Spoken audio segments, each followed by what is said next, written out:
Question: who are the ghosts of the Dead Marshes? At Amon Hen, we see Sam and Frodo make the difficult decision to leave the Fellowship and head off on their own. And while Leafhead here is catching some arrows, these two are catching a boat towards Mordor, but within no time become hopelessly lost. You see, entering Mordor is super challenging. Not only do you have these guys and those guys and this gate and that tower, but you also have the Eye of Sauron and a host of natural obstacles. This is why one does not simply walk into Mordor. So Frodo and Sam are forced to ask their GPS for directions and journey through the Dead Marshes. Oh! It's a bog! He's led us into a swamp! Yeah, that gigantic smelly swamp really snuck up on you there, huh, Sam? Honestly, Smeagol, I don't know how you put up with this guy. Miserable. Anyway, the Dead Marshes are an ever-changing series of swamps and bogs that stretch for miles and miles near the Black Gate, and perhaps are the only route to Mordor that's not heavily guarded. It's here that the Bagshot boys see dead faces floating in the waters, and tiny will-o-wisps dancing about them in the dark like small lanterns, luring unwary travelers down into the dark waters below. But what is this place? What are its secrets? What horrible events could have created such a thing? Destined. Okay, the story of the Dead Marshes begins with the making of the Great Rings and the War of the Last Alliance. In the movies, we see how men and elves join forces and fight the armies of Mordor on the slopes of Mount Doom. It's here that we witness the genius of Sauron as he forgets about the hand with the Mace of Death in it and instead reaches out the other hand that's wearing the One Ring directly towards the helpless Isildur, exposing his one weakness and practically begging to lose some fingers in possibly the only way on Arda, old Helmet Head here, could actually lose this battle. Jeez. But in the book, totally different. The year is 3029 of the Second Age, and Mordor has just declared war on the Númenórean countries of Gondor and Arnor. The Last Alliance saw the co-op play of Gil-Galad, High King of the Elves, and Elendil, the King of the Númenóreans.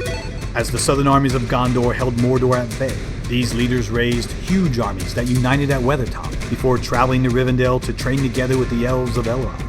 When they eventually marched their combined forces towards the Black Gate, they were bolstered by elves from the Woodland Realm, dwarves from Khazad-dûn, elven archers from Lorien, and the southern armies of Gondor. But in an attempt to slow down the alliance, Sauron utilized a scorched earth strategy by epically torching the beautiful green lands of the Entwives, burning everything to the ground.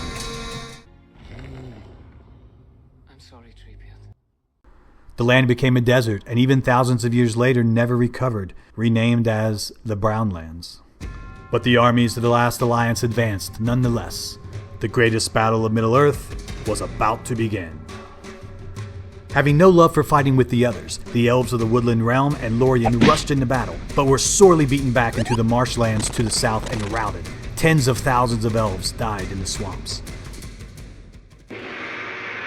But up came the combined forces of Gil-Galad and Elendil, who destroyed the armies of Mordor, broke through the Black Gate, and laid siege to the Tower of Barad-dûr. After 7 years, the Dark Lord Sauron finally emerged and fought Gil-Galad and Elendil in an epic 2v1 battle for the fate of Middle-earth. Gil-Galad was burned alive and Elendil was slain, but together they dealt a mortal wound to Sauron, who lay on the battlefield, dying or unconscious.